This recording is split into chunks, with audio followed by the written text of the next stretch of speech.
Hey guys, welcome to the review of the third test match between India and England. Ended quite early. We're on day three. We were supposed to be watching cricket right now, but instead we sat here in front of a computer talking to each other.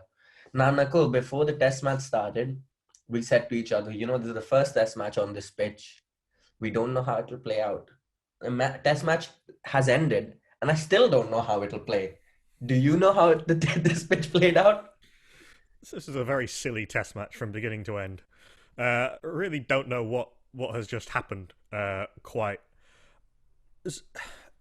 The narrative is obviously about English batters playing turning pitches and not being able to play the turning ball. And in England, certainly we're getting a lot of talk as ever every time England lose away from home about the schedule and the way that it doesn't aid the development of spin bowlers and batters playing spin, which is all true. And yet, two-thirds of the deliveries were to straight deliveries. Yeah, Two-thirds of 28, the wickets rather were to 28 straight wickets. deliveries. Were to straight deliveries. So, admittedly, the straight delivery that becomes dangerous because the previous ball has turned, and I think batters on both sides got spooked by the ball turning sharply, and then forgot the fundamental of which forgot the fundamentals of playing right forward or getting right back and playing the original line. And if it turns and beats the edge and makes you look silly, okay, it's going to have to be pretty much a miracle ball to take the edge, given how much the ball was turning, and then defend the. But then you're in a good position to defend the one that doesn't turn. And the batters on both sides forgot that to some extent. I think Virat Kohli said at the post-match press conference that he thought both sides batted poorly, which I think is probably right, to be honest, with the honourable exceptions of Zach Crawley and Rohit Sharma. I think that's probably right. But the just how quickly everything happened, there was barely time to breathe for most of this test match, and it was fun, but in a slightly ridiculous way. And I think a lot too many good cricketers on both sides were kind of bystanders to this test match. Yeah, I mean, Jimmy Anderson, Stuart Broad, Ishan Sharma, Jasprit Bumrah, four top class bowlers who you want to see battle up against each other, just were basically not required. Jofra When Joe Archer. Root's yeah, and Jofra Archer, sorry. When Joe Root's taking 5 wickets for 8 runs, the pitch is helping him out a little bit. So go, Yeah, happy to be rolled around. and people were all saying like, why hasn't he been bowling early? He brought himself on with the three left-handers were in and dismissed them all within 2.5 overs without conceding a run. Um, People were talking the spell that people were talking about there was Michael Clark's 6 for 9 at the Wankhede Yeah, in yeah. 2004 when again the ball was turning square.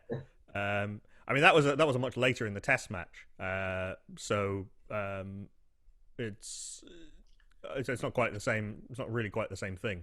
But also Uh, Michael Clark, I'd like to believe, is a more established bowler than Joe Root.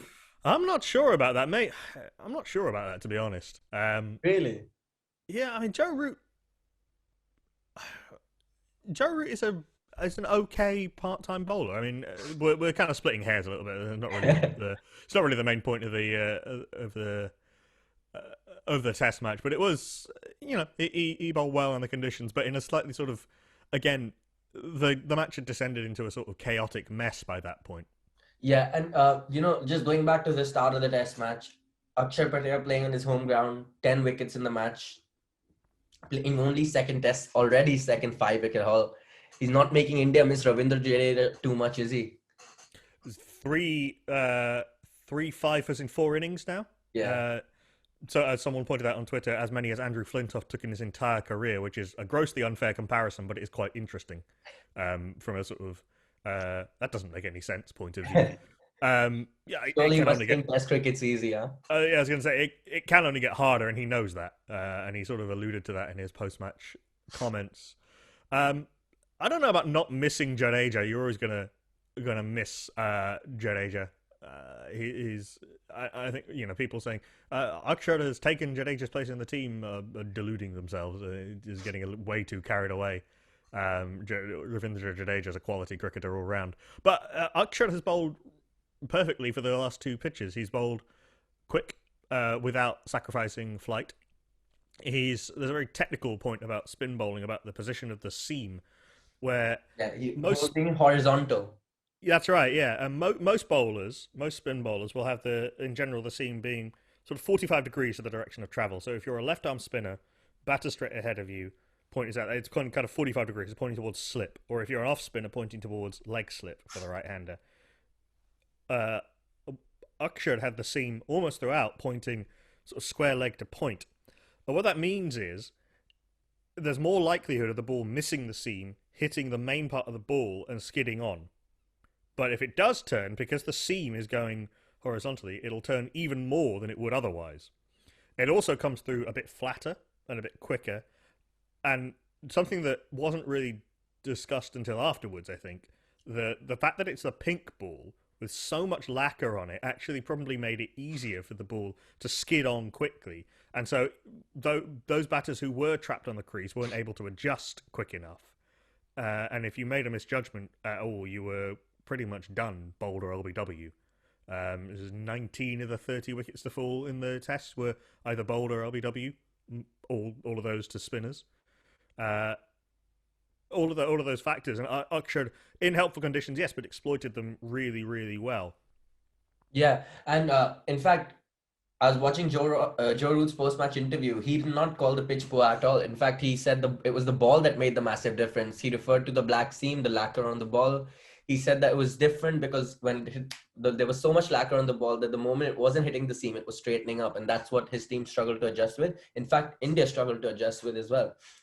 But a thing I personally noticed when I was watching England's batting in the second innings was when the ball turned and the next ball straightened, you could automatically see a massive gap between the bat and pad. It was, I think it was the second or third ball Ben Stokes faced off Ravi Ashwin, which turned a lot. And then the very next ball from Ashwin straightened up, and Ben Stokes it hit the inside edge of his bat, and he got saved. But you could see that it was playing in his mind, the ball that turned so much.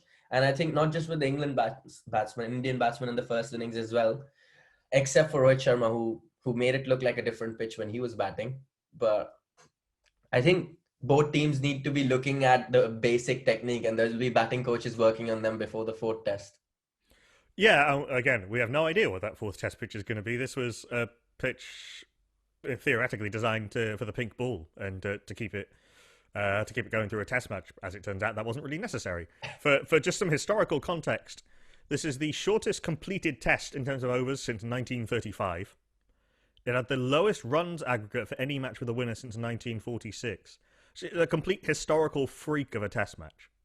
Yeah, and I'm sure in the fourth test, with that red ball coming in, with the players being more accustomed to that red ball, it wouldn't be such a low scoring test match. At least I'd like to hope so, because it's great when there's a balance between bat and ball. I hate it when it's too favored towards the batsman and when it's too favored towards the bowlers.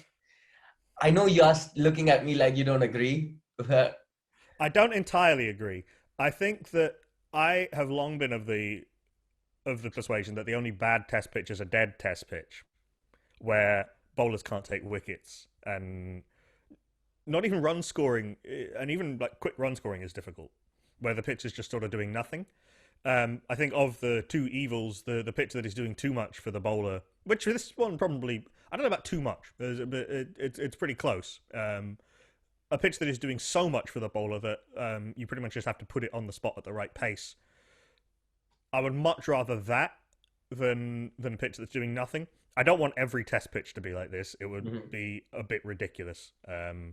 And as I say, it takes too many good bowlers out of the game. Before this test match, we were talking about, and I've talked about in a few other places, all of these great fast bowlers who we might get to, and just they were complete bystanders in this test match, and that's a shame.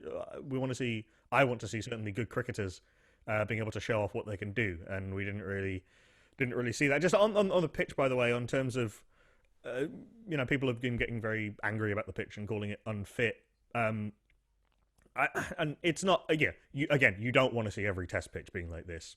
You don't want to see every test pitch being like anything, but you don't want it to be like this because it is, as I say, that bit too easy for spin bowlers bowling at the right pace. But according to the ICC's regulations, a pitch can only be judged unfit if it is dangerous. This pitch wasn't dangerous, physically dangerous.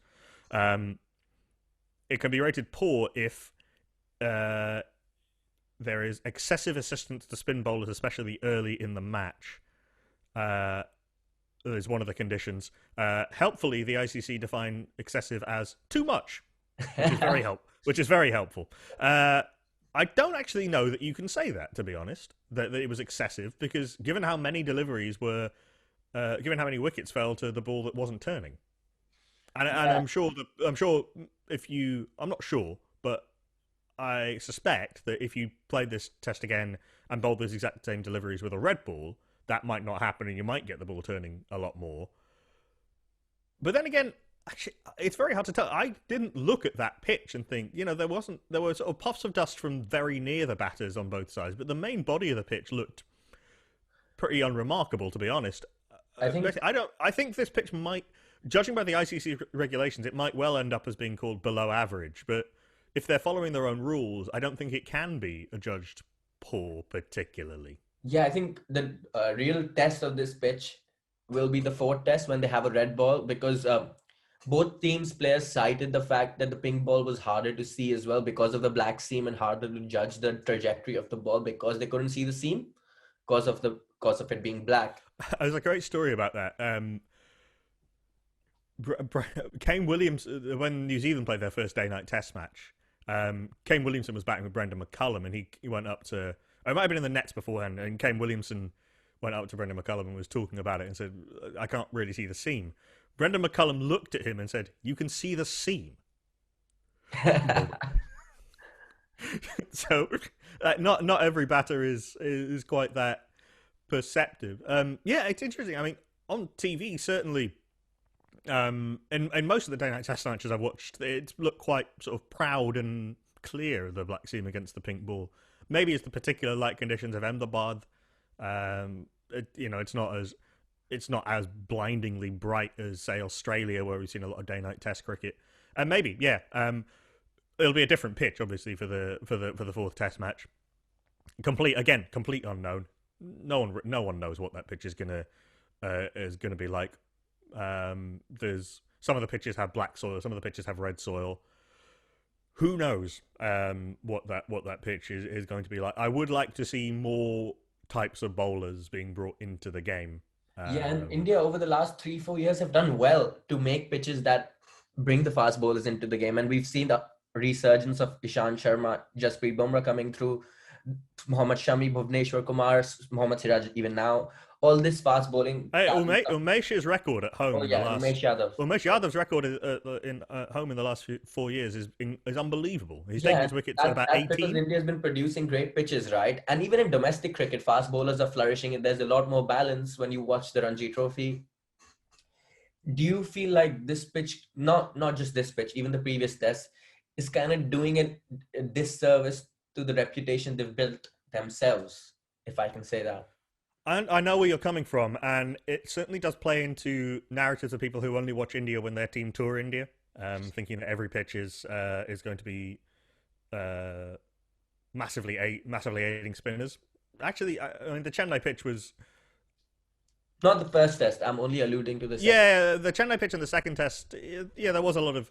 The bigger issue there was the fact that the ball was, taking chunks out of the surface, but it didn't particularly get worse as the test match went on. I don't think. Maybe a little bit, but you ended up with the test match going 5 days. Yeah, but it almost, because it was turning from day one, it almost took paces out of the game, right? It did, to a large extent, until the ball started reverse swinging to a little bit. I mean, this test match didn't last long enough for us to find out whether the ball was going to reverse swing. But I mean, we haven't seen a pitch like this for, I mean, maybe even the Pune pitch in 2017 where India lost. And this is the other thing. This actually, it doesn't particularly advantage India. If the idea was that the ground staff were producing a pitch that they thought was going to advantage India, it didn't really. It eliminated the difference basically between Ashwin, say, and the rest in terms of the spin bowling quality. Took India's fast bowlers out of the game completely, pretty much. I can't say completely pretty much, but you know what I mean. And it made batting not a lottery, but it meant that batting had to be done one way and one way only, and it took out a lot of skills of of wearing the opposition down and of batting time, and of you know every block in the first session is a run in the third session type of batting. So I don't think it particularly helped India. In fact, the last few times that India don't produce pitches like this very often. Actually, if you think that this is what an Indian pitch is like, you've been asleep for the last several years. The last time there was a pitch that turned this much in India, India lost because the Indian bowlers weren't able to get the ball to actually trouble the edge. Stephen Smith played. We talked about getting right forward, getting right back, not being spooked by the ball beating your outside edge. Stephen Smith did that brilliantly in that 100 in Pune. And then Steve O'Keefe There's so many did memes after that, I remember. yeah, he took. Yeah, I mean, Steve O'Keefe has not helped himself in his later years, but was a very good domestic spinner in Australia, probably the best in the Sheffield Shield for a number of years. And he just, he bowled quick, he bowled wicket to wicket, and he got 12 wickets in the match. And India, the difference in skill between Ashwin and Jadeja and O'Keefe, and Lyon sort of somewhere in the middle, a very quality bowler, was eliminated to a large extent. And then when England won their last Test tour in India, when India's last tour, I don't think it's fair to say that the fast bowlers were taken out of the game, but certainly the turning tracks meant that England were able to be in the game more. The difference there is that Swan and Panesar at that time were better than Ashwin and Oja and Harbhajan were at the time. So that's a little bit different. But on sort of neutral pitches, India have all the bases covered and have shown that consistently over the last 4 years. And we haven't we haven't for the most part seen that in this series. And I think it has. Yeah, it hasn't allowed it hasn't allowed a lot of skills to be on show. Really, we had that spell when the ball was reverse swinging in the first Test match, which England exploited beautifully through James Anderson and Ben Stokes. But since then, it hasn't been quite like that. Now, in this Test match, we'd spoken about it before the game. Will Ashwin reach his 400th Test wicket? He did. What interested me was, when I was growing up, Harbhajan Singh and Anil Kumble were the spin twins, and they're great pairing. They did a lot of good things for India. When that list came up of wicket takers, in the top 15, it was Jadeja and Ashwin with the lowest averages. But then what interested me was Yuvraj Singh, while tweeting about complimenting Ashwin, said, "Oh, congratulations on the 400." But he then went on to say, if Anil Kumble and Harbhajan bowled on the same wickets as you, they would end up with 1,800 wickets between themselves, which I thought was a little sour way of complimenting Ashwin, isn't it? Well, I think what he was saying is that if they'd bowled on this pitch for their entire career, it's probably true actually that Indian pitches are less flat than they were. There was a period in the mid-2000s where the pitches got pretty flat, and you knew it was ending towards a draw. Every Test match in India at the time would just two teams batting till day 4, and then the third innings going. You would get that sometimes. Or what would happen is there'd be one massive collapse, usually from the opposition team who were ground down. But I think what it's probably fair to say is that Ashwin and Jadeja have dominated. I've looked at this. I've looked at these stats, and they've dominated against. If you look against their opposite numbers, against all other spinners in India, they're taking their bowling, but depending on the metric, between a quarter and a third better. So in terms of average and strike rate, and in Jadeja's case, particularly economy. Oh yeah. So they've they have absolutely mastered the art of bowling in all of the various Indian conditions. We talked about the general change in pitches, and the fact that India very rarely play at the same venue from one series to the next, or even sort of one sort of 4-year cycle to the next. So there's a lot of different challenges to take into account. On Ashwin, the second fastest to 400 in terms of Test matches, behind Muttiah Muralidharan, and third in terms of innings behind Muralidharan and Richard Hadley. And both Murali and Richard Hadley were very much the leading lights of their attack. Mm-hmm. The guys who would be relied upon to take most of the wickets for their team.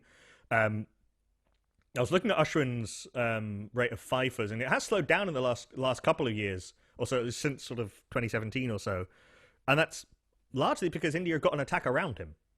The wickets simply haven't been there for him to take. There hasn't been the need for him to take all of the wickets, and we talked about the pitches being more neutral, more balanced. But his rate of taking wickets and his dominance when he's on top, and his just sheer mastery of what he does. It's very rare that you get a bowler who is so in command of everything that they do that they can consciously explain it. Mm-hmm.